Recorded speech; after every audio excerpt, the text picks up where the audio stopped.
4월 29일 토요일 묵상하게 될 말씀은 민수기 20장 1절에서 13절입니다.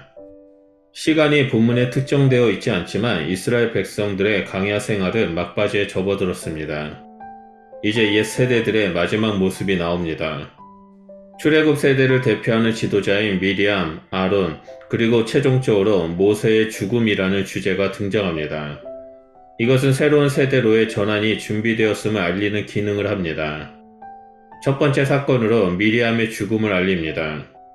미리암의 죽음이 일어난 장소적 배경이 먼저 제시됩니다.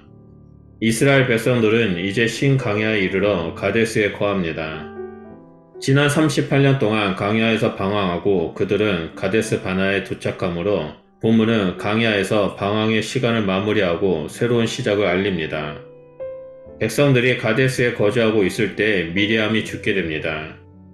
이때 모세의 나이가 120세였으니 미리암의 나이는 그보다 훨씬 더 많았을 것으로 예상할 수 있습니다. 광야 세대는 지나갔고 이제 그 시대의 위대한 여성 지도자가 무대를 떠나고 있습니다. 하지만 본문에서는 그녀의 사망 기사는 아주 간략하게 소개되고 심지어 죽음의 이유에 대해서도 아무런 정보를 제공하지 않습니다. 이어서 무리바 물사건이 나옵니다.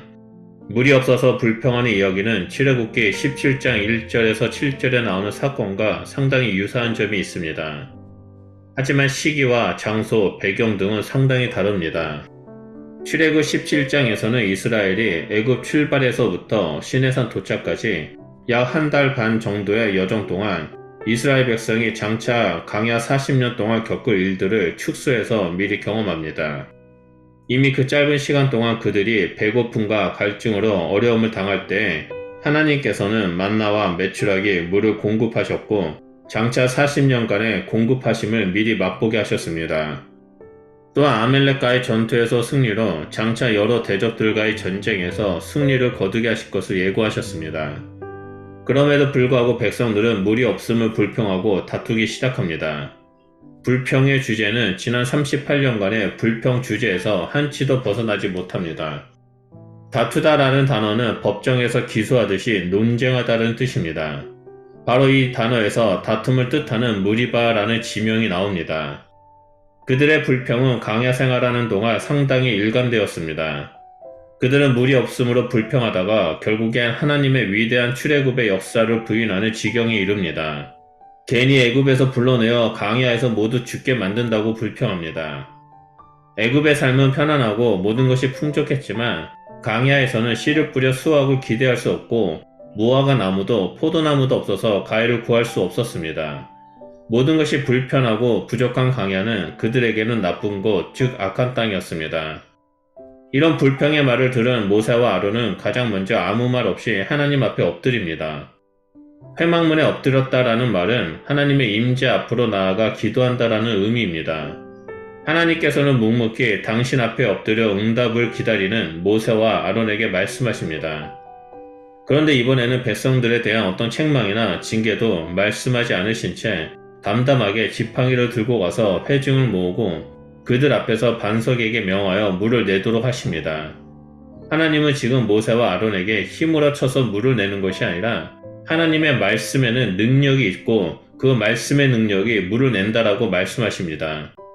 모세는 하나님의 말씀을 따라 모든 절차를 잘 진행했지만 마지막 순간에 결정적인 잘못을 범합니다. 먼저 모세는 잔뜩 화가 난 표정으로 반역한 너희는 들으라, 우리가 너희를 위하여 이 반석에서 물을 내랴 라고 말하면서 반석을 2번 내리칩니다. 그 결과 물이 많이 솟아났고 온 회중과 짐승들은 그 물로 갈증을 해소합니다. 하지만 모세는 하나님께서 굳이 정죄하지 않는 당신의 백성을 반역한 너희여 라고 비난하며 불렀습니다. 게다가 그는 하나님의 말씀의 대행자가 아니라 주체가 되어서 우리가 물을 내랴 라고 말을 던집니다.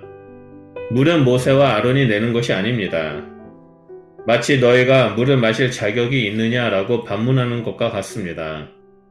결정적으로 하나님의 말씀을 선포함으로 물을 내야 했음에도 불구하고 그는 반석을 2번이나 내리칩니다. 이러한 행위가 모세의 분노를 느끼게 합니다. 모세는 일찍이 그 온유함이 온 지면에 있는 모든 사람보다 더하다라고 평가를 받았으나 지금 그의 모습은 온유함을 보여주지 못하고 있습니다. 모세는 자신이 물을 내는 것이냐 말하므로 하나님의 영광을 가리고 맙니다. 하지만 하나님의 신실하심은 여전히 나타내 주십니다. 모세가 불순종하고 있는데도 반석에서 물은 예정대로 솟아났고 온 백성들과 모든 짐승이 마시기에 충분하게 공급되었습니다.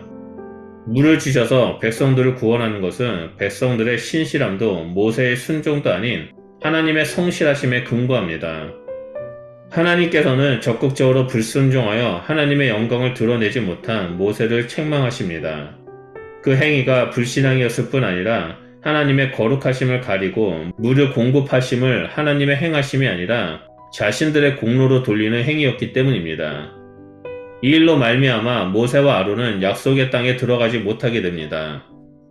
이 땅에서 살아가는 성도의 삶은 크고 작은 문제들을 만나게 됩니다. 그때마다 우리는 불평을 하는 것이 아니라 신실하신 하나님께서 일하실 것을 바라보며 감사하는 삶을 살아야 합니다. 하나님의 변치 않는 사랑이 바위에서 물이 나와 메마른 강야에 물을 내시고 생명의 땅으로 바꾸신 것처럼 우리 삶 속에 협력하여 선을 이루어 주실 것입니다. 도저히 감사가 나올 수 없는 힘겨운 시절을 보낸다 할지라도 우리는 하나님께 불평하기보다는 자비하신 하나님의 은혜와 긍휼을 찾아야 한다는 것을 오늘 본문 말씀을 통해서 볼 수 있습니다. 또한 한 가지 더 명심해야 할 것은 내가 삶의 주체가 되는 것이 아니라 하나님이라는 사실을 명심해야 합니다. 내가 반석을 치는 것이 아니라 하나님께서 일하실 수 있도록 자기 자신을 부인하고 온전히 순종할 때 우리는 거룩하신 하나님의 역사하심을 볼 수 있게 됩니다. 그러므로 오늘 하루도 어떤 상황 속에 있든지 항상 기뻐하고 쉬지 말고 기도하며 범사에 감사하는 성도님들이 되시길 바랍니다. 그럴 때 창조주 하나님께서 우리의 삶을 주관해 주시고 우리는 하나님의 역사심을 보게 될 것이라 믿습니다. 기도하겠습니다. 하나님 감사합니다. 오늘 말씀을 통해서 크고 작은 문제 가운데 개입하셔서 협력하여 선을 이루시는 그 하나님의 모습을 보게 해주셔서 감사드립니다. 하나님, 우리가 우리의 삶의 주인 되신 하나님만을 온전히 바라보며 하나님 말씀에 순종하며 나아갈 때마다 하나님의 거룩하심이 이 땅에 선포되어지고 모든 사람들이 하나님의 거룩하심을 보고 무릎을 꿇고 경배하는 일들이 일어나길 소원합니다. 하나님, 우리의 삶을 통해서 하나님의 거룩하심이 선포되게 하시고 오직 하나님만이 홀로 영광받아 주시옵소서. 우리와 동행해 주심을 감사드리며 예수 그리스도 이름으로 기도드립니다. 아멘.